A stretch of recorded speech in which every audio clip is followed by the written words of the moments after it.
Сіздерге серіктеу сәтіне арналған видеоның жасалу жолын көрсететін боламын. Бұл қосымшада сіз өзіңіз қалаған суретті және өзіңіз қалаған іс-әрекетте билете аласыз кейіпкеріңізді. Өзіңізге ұнаған суретті жасанды интеллекттің көмегімен жасап алуыңызға, не болмаса интернеттен алуыңызға болады. Және осындай артқы фонды интернеттен алып алсаңыздар болады. Мен бұл артқы фонды интернеттен алдым. Природаның суретін интернеттен осылай жүктеп аласыздар. Одан кейін өзіңізге қажетті видеоны, яғни өзіңіз билеген видеоны, не болмаса интернеттен тиктоктан алуыңызға болады. Мен қазір тиктоктан бір видео жүктеп алдым, соны өзіміз қалаған кейіпкерде билететін боламыз. Ол үшін бізге Wiggle AI деген қосымша керек болады. Play Market'тен, не болмаса App Store'дан жүктеп алуыңызға болады. Қосымшаға кіреміз. Қосымшаға кіргеннен кейін сізден жаңағы тіркелуді сұрайды. Мен қазір тіркеліп тұрғаннан кейін сразу кіріп кеттім. Сіз өзіңіз Google аккаунтыңызбен тіркелетін боласыз. Одан кейін астындағы мына плюс батырманы басамыз. Қосымшаға міне кірдік, астындағы плюс батырмасын басасыздар. Одан кейін most popular деген батырманы басасыздар. Осы жерде өзіңіз жаңағы дайындап қойған видеоны саласыздар. Осы жерде альбом деп басасыздар. Сонда сіз өзіңіздің галереяңызға өтетін болады.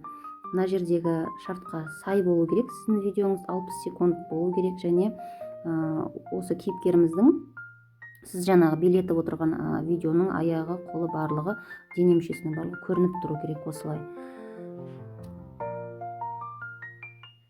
Үстінен басамын. Содан кейін яғни өзіңіз дайындап қойған видеоны саласыз. Мысалға мен осы видеоны қоямын.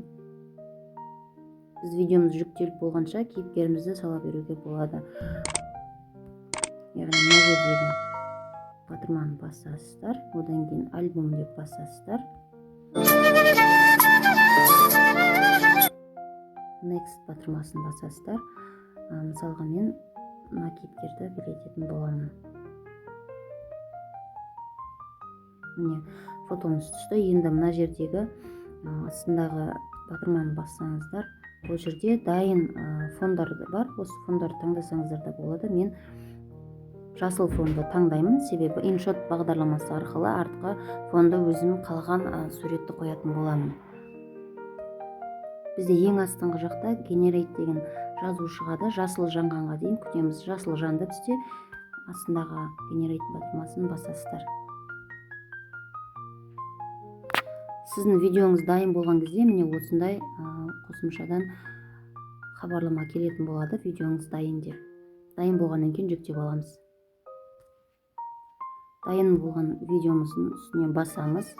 Мына жердегі самолеттің белгісін басасыздар. Осы жерде өзіңізге галереяңызға жүктеп аласыздар.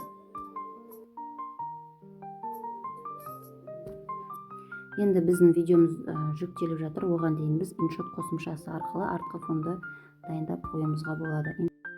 Қосымшасына кіреміз, видео деп басамыз, новый деп басамыз, және дайындап қойған артқы фонды қою үшін фото дегенді басып, галочканы басасыздар.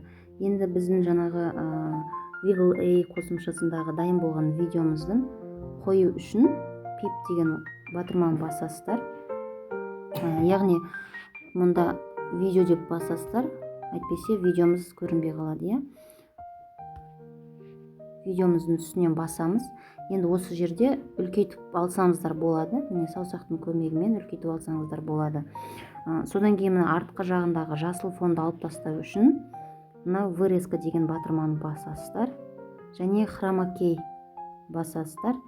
Артқы жағын қолыңызбен жай ғана түртіп жіберсеңіз, артқы жасыл фон кетіп қалады.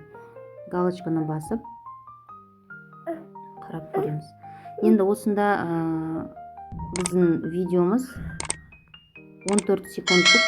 Енді фотомызды ұзартатын боламыз. Міне фотоның үстіне басасыздар. Содан кейін қолдың көмегімен арт жаққа қарай жылжытсаңыздар жылжиды. Енді қарап көреміз.